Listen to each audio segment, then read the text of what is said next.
Hello everyone, and welcome back to my channel, where everything you are about to hear and see has been done in one take. I'm your host, the One Take Man. For this week's video, I'm once again dipping into Mortal May, or rather, it is still Mortal May, so I'm going back to the Mortal Kombat franchise and talking about how I would remake MK2. Yeah, pretty obvious. And also, I'm going off of some of the things I've already established in last week's video, where I talked about remaking MK1, as in the first Mortal Kombat game. This is me looking at the second Mortal Kombat game and exploring the possibilities that presents. So, without further ado, let's get into the story, shall we? Or rather, the broad outline of the story, because I could go through every single potential fight that I want to that I would want this game to include, but that would make this video way too long. So for this reason, I'm only gonna go I'll only cover some of the basics. And the basics start roughly 6 months after after my take on MK1, and they'll start with Raven. No, not Raven. Raiden. Raiden may be talking to Liu Kang about about the tournament. Maybe it'll be maybe they'll talk about how they haven't been able to maybe they'll talk about conversation will also establish they haven't seen each other since, and they'll as I said, they'll exchange impressions. Liu Kang, in the meantime, I imagine could have been appointed master of the White Lotus, assuming he hasn't already been, assuming he wasn't one already. I do imagine him potentially receiving an appointment to the Grandmaster position, only to then, only to decline it because he doesn't really consider himself to be at that level, not just yet. This could be something that is established within this conversation. During this conversation, however, Raiden gets summoned by the Elder Gods. So he travels to their realm, where he is encountered by Geras, who in this iteration, rather than being Kronika's lapdog, would actually be the guardian of the hall of the Elder Gods. The place where they meet in order to discuss various affairs. And anyway, this meeting is just here to establish that Geras exists in this new world, and he lets Raiden through in the Hall of the Elder Gods. And in this iteration, the Elder Gods represent some aspect of nature, be it bloom, be it decay, be it be it some aspect of potentially the classical elements, etc. But they also represent one of the 6 realms that exist within the cosmogony, if I'm to call it that way, of Mortal Kombat. So there would be one god for for Earthrealm, one god for Outworld, one god for Netherrealm, one god for Edenia, and then 2 others for 2 other things. I haven't figured out what their domains would necessarily be, except that I know that the Netherrealm, the Netherrealm god would also be the god of death or decay, depending on what depending on what I think would have the more symbolic meaning. But then again, this is something I'll only establish if if my take on Mortal Kombat gets to have a broader would get to have a broader representation. Beyond that, or rather, if my take on the AP gets officialized. Anyway, so as I was saying, Raiden walks into the Hall of the Elder Gods, where he meets with Shao Kahn. Yeah, the leader of Outworld, and he is there to petition the Elder Gods to change the rules of the Mortal Kombat tournament in such a way as to is to have it that rather than it being as to now the Mortal Kombat tournament exists specifically actually exists specifically to prevent one realm from conquering another. And the idea behind the Mortal Kombat tournament is that it takes place every 50 years, and it only takes place between participants of two realms. And in order for one realm to conquer another, uh, one particular realm has to win 10 tournaments in a row. Uh, Shao Kahn will obviously be a little bit upset, even though he might not show it, because his realm was on the verge of conquering. Was on the verge of was winning the 10th tournament and therefore conquering Earthrealm. Uh, but that didn't happen. So so he is instead there to petition the elder gods to remake this format rather than 10 tournaments, each of which would be 50 years apart. There would only be one tournament every 500 years.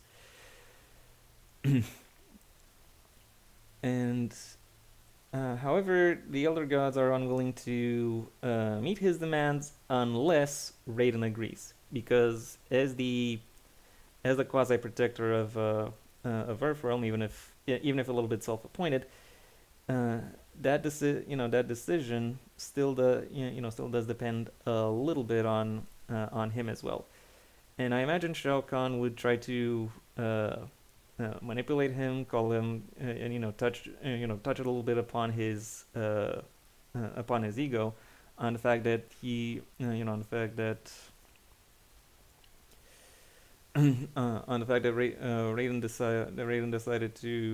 uh, uh, Raiden decided to step into the position of protector of Earthrealm, and say that he has somehow lost his spine, given that now in the face of a new battle or of a new challenge, he does not want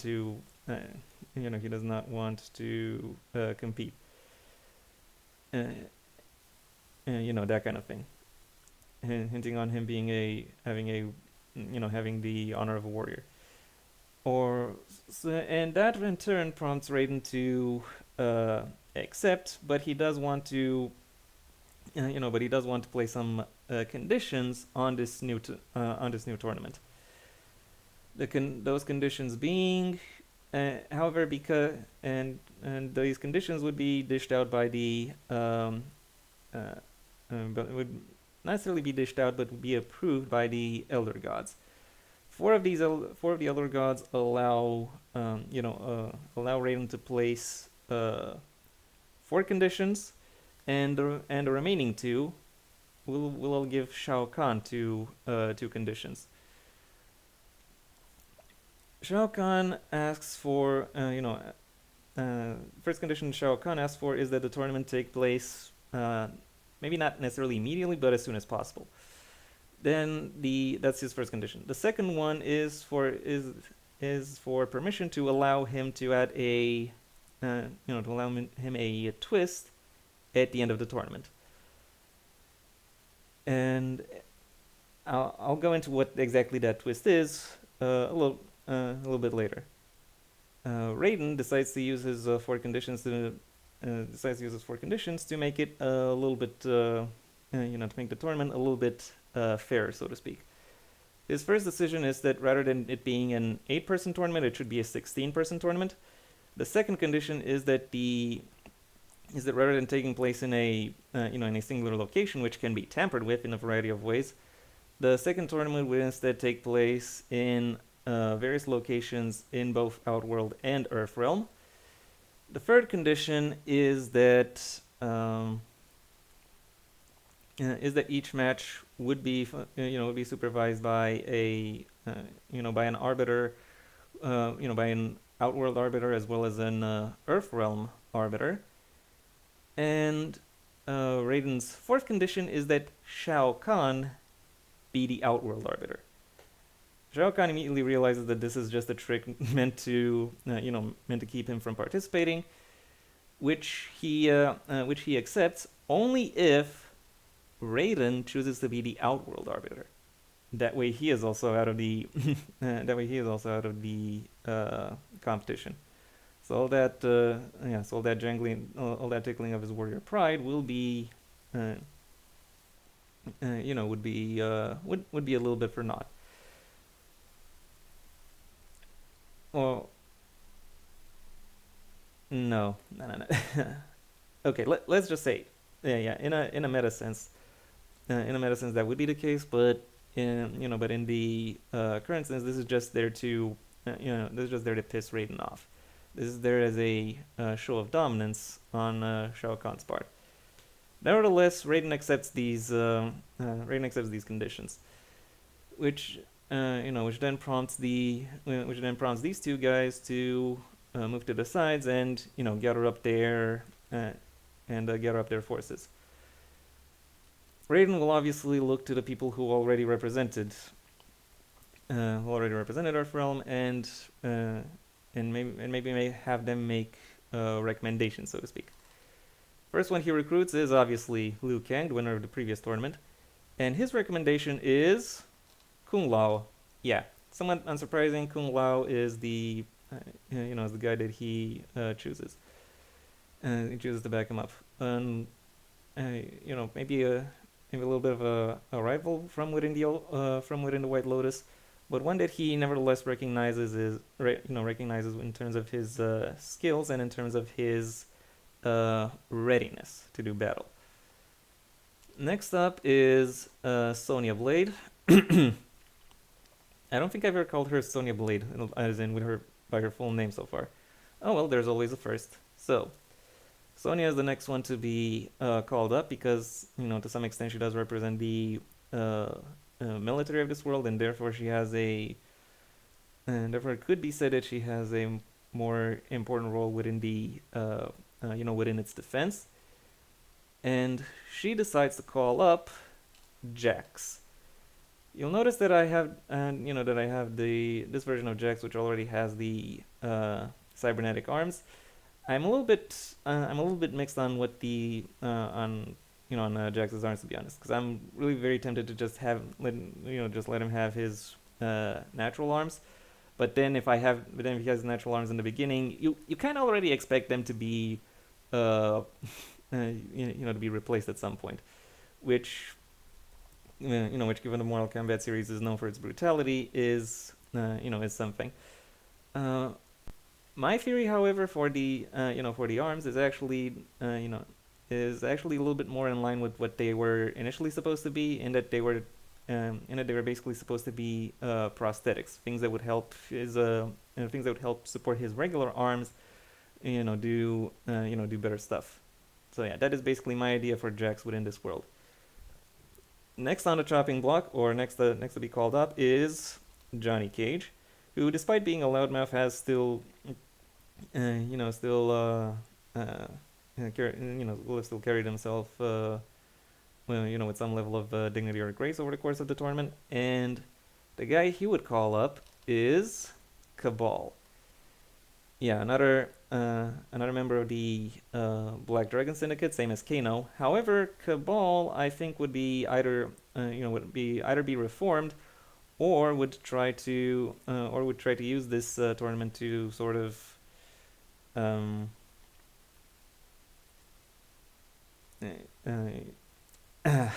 don't exactly know the exception for that. To redeem himself. Yeah, I think that's the best way I can I can refer to it. Stepping in for Raiden himself, he appoints. Oh, okay, yeah. There are two other people that Raiden chooses. The first of whom is Scorpion, and I do want him to still be part of the Shirai Ryu, and the Shirai Ryu being separate from the Lin Kuei, in spite of what I said in the in last week's video. Now I have a better idea of what I want to do with this franchise, and that fits more with the Shirai Ryu being a separate entity from the from the Lin Kuei, maybe them being some kind of uh, secret ninja society. Maybe one that maybe one that can tend to have some less than savory tendencies in defense of the homeland. But well, but Scorpion would more or less be one of the uh, good ones instead. That then again, that being said, I would have to establish there being some bad ones eventually, but I don't know. I'll cross that bridge when I come to it. And stepping in for himself, or as a more direct replacement for himself, Raiden would appoint Fujin. Yeah, pretty obvious. They are both, they are both gods. Raiden, Raiden for the god of thunder or god of lightning, and Fujin the god of, the god of wind, god of air. So they are a quite natural. There would be quite natural replacement, and also I imagine them being having a strong level of support for each other. Going back to now going over to the other side of the bracket, the bad guys from Outworld, the representatives from Outworld. First up, Kintaro. I am very tempted to, yeah, it would have been very tempting to have Goro over here because he is the Outworld champion of Mortal Kombat, having won 9 of those tournaments in a row. However, for my money, I do think it would be a little bit more interesting for Shao Kahn if he switches up his, if he on one hand switches up his representatives. On the other hand, it could be that Goro has, has his own issues or engagements in, within his princedom, because yes, Goro is a prince of his own princedom. And I imagine him potentially contending with a civil war at the moment of MK2, so he would not be available for this game or the next one. TBH, I'm still thinking about that. So instead, Kintaro is called up. Along with him, Kitana, the heir apparent of Shao Kahn's empire. She would have her her backstory of being a Denian princess, but as of right now, she is somewhat unaware of this, and she is basically and she's more or less the good cop within a, within a sea of bad cops, so to speak. So she is the honorable member among the villains, at least as of right now. Also, along with her, Melina, her her rival to the claim of to the title of inheritor, and Melina would have a little bit would have more of her typical personality, where she is more savage, more bloodthirsty, and where she sees combat and pain more like more like a more like a game, something that she doesn't necessarily have a duty towards, but something that she just finds fun indulging in. Next up, Noob Saibot, aka Bihan, but a little bit tinkered under under Quan Chi's magic. And Bihan would basically be the basically just be a sadistic motherfucker, because he was somewhat unsavory within over the course of his previous life, and now as basically a wraith or a shadow ghost, whatever you want to call him, he is that tendency has been amped up a little. He doesn't he no longer cares about anyone's well-being. He's just out to he's just out to be an instrument of power and destruction. Next up, Reptile, the leader of the Saurians, and he is here basically in the Baraka role. He is the as the representative of not just his people, but also a specific set of troops under Shao Kahn's leadership. And I would argue that he basically has some level of rivalry with Kintaro within this this sequence, as they both try to prove themselves to to Shao Kahn, to showcase who it is, to showcase who between them and which of their people deserves deserves a better standing. And last but not least, if I'm not mistaken, Shang Tsung.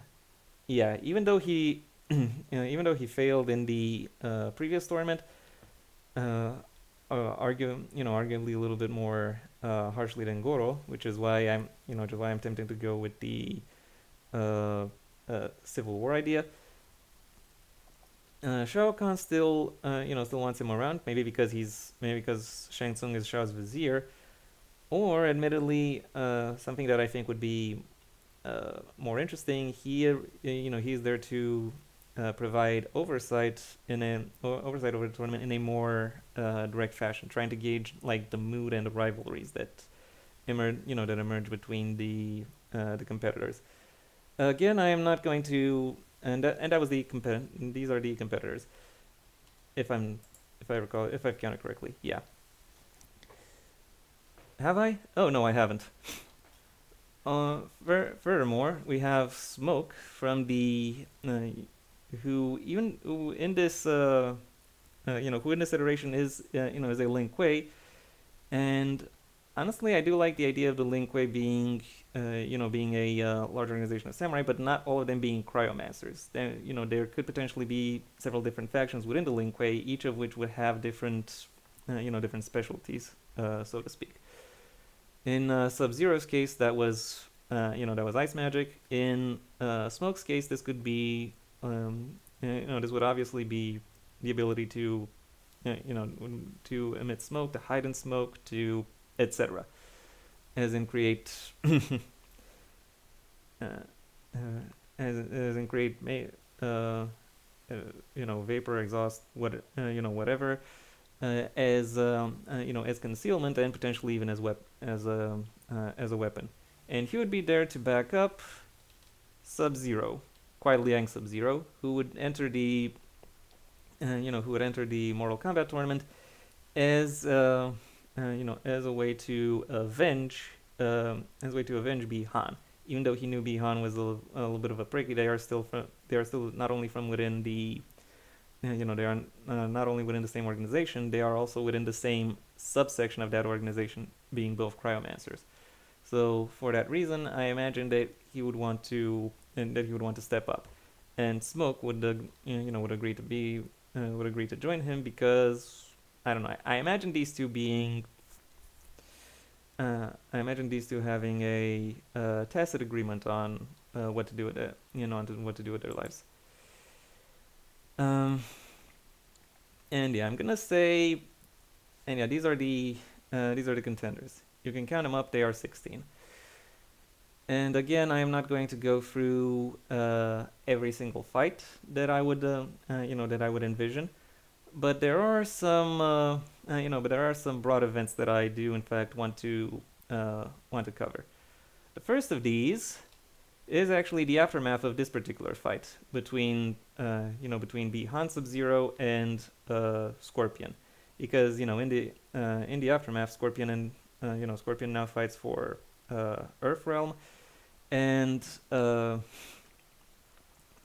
and not only the original Sub-Zero, who is now Noob Saibot, but also the next Sub-Zero and and another member of the Lin Kuei are fighting on behalf of Outworld. And these four would very much have their own little storyline going on throughout this tournament. A storyline that starts here. I already mentioned the motives basically everyone has. So what would what would change? Well, I imagine that in this situation, Smoke is basically there to. I think Smoke is basically there to tank a loss and namely showcase how strong Noob Saibot is. Eventually he might even realize that Noob Saibot is actually Bi-Han, only stripped of whatever humanity he did have, and now being more of a nihilistic weapon, simply out there to cause chaos. And Scorpion and Sub-Zero would would face off against each other. This time with Sub-Zero winning, and Scorpion telling him to go ahead and that he should go ahead and kill him, just like his brother killed his family. And Kuai Liang Sub-Zero hears about that and goes, "No, Bihan never did that. He was, he was he was with me at the time. That couldn't be." What? Scorpion realized, I've allowed myself to become an undead thing for nothing. Basically, yeah. And this is maybe he starts regretting himself, but regretting his situation, but doesn't really put two and two together. Namely, the fact that it was actually Quan Chi who murdered his family in order to in order to pull him over to serve as a in order to serve as a competitor for Shao Kahn. That is not something he figures out. It'll take him a while. Nevertheless, in the in the round after these two fights, Kuai Liang faces off against his brother and wins. Isn't necessarily capable of bringing him over to the other side. Back with the good guys, because Bihan was never a good guy, in all honesty. So instead, he this basically just kind of draws the battle lines and gives gives each of them a respective level of closure. The next story beat that I think needs to be established is Kitana losing to Melina, because I imagine at one point these two would face off against each other, and with the position of position of Shao Kahn's heir on the line. And I imagine that when push comes to shove, for whatever reason, Melina is the better fighter on the day, which leads to Kitana losing favor. The third thing that I want to mention is perhaps a little obvious. Liu Kang wins the main tournament, obviously, only for Shao Kahn to then activate his external condition, and his external condition is obviously one more fight, one that would take place between himself and Liu Kang, because of course that's the kind of thing that happens. Like, seriously, keep in mind the first tournament was first Mortal Kombat tournament was also rigged.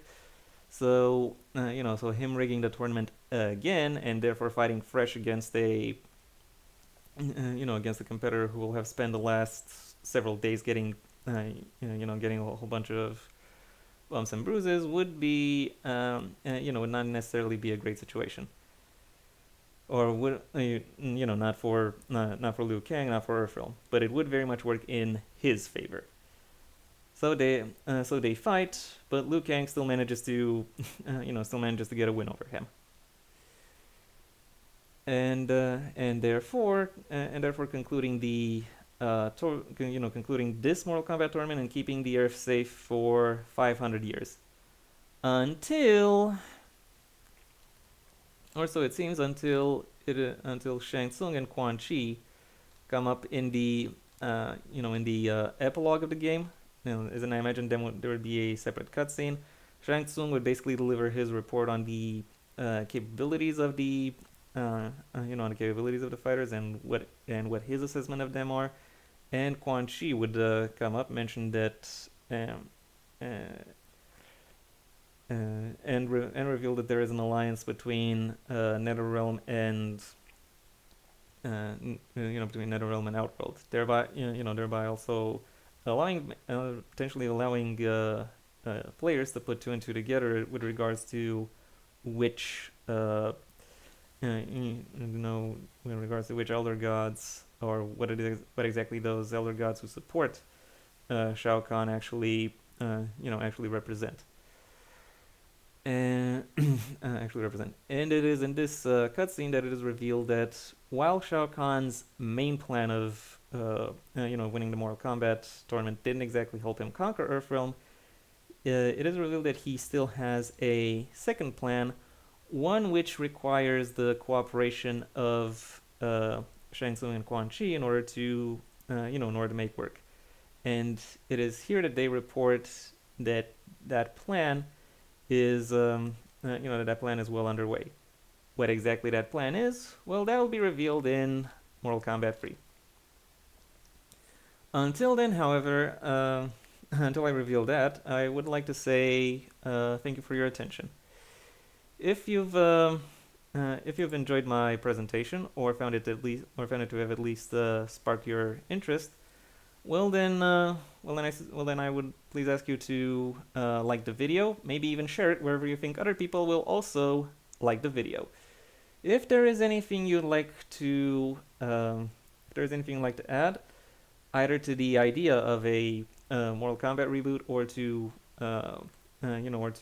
my suggestion for how that would work, well, that's what the comment section is for. And if you want to see when my next video gets released, well then please subscribe. And ideally also ring the bell or do whatever else YouTube will ask of you in order to keep you notified. I also have a main channel where I primarily talk about the print medium and selected works therein. So if that sounds like it could be of interest to you, then I suggest you go ahead and check it out. Link in the description down below. Right past my social media links, which I suggest you check out should you choose to. If, however, you are less than interested in the print medium, well then I suggest you stay on this channel where, aside from the occasional helping of videos on video games, I also do a lot of talking about television and cinema. Reviews, analysis, overview, really whatever I feel like it. Along with videos on a bunch of other topics as well. So if any of that sounds like it could be of interest to you, then I suggest you go ahead and check those out. If none of what I've suggested to you sounds like it could attract your attention, then I suggest you go ahead and do whatever you want the rest of your day, because it is your day after all. And yeah, that was it from me. So until next time, I have been the One Take Man.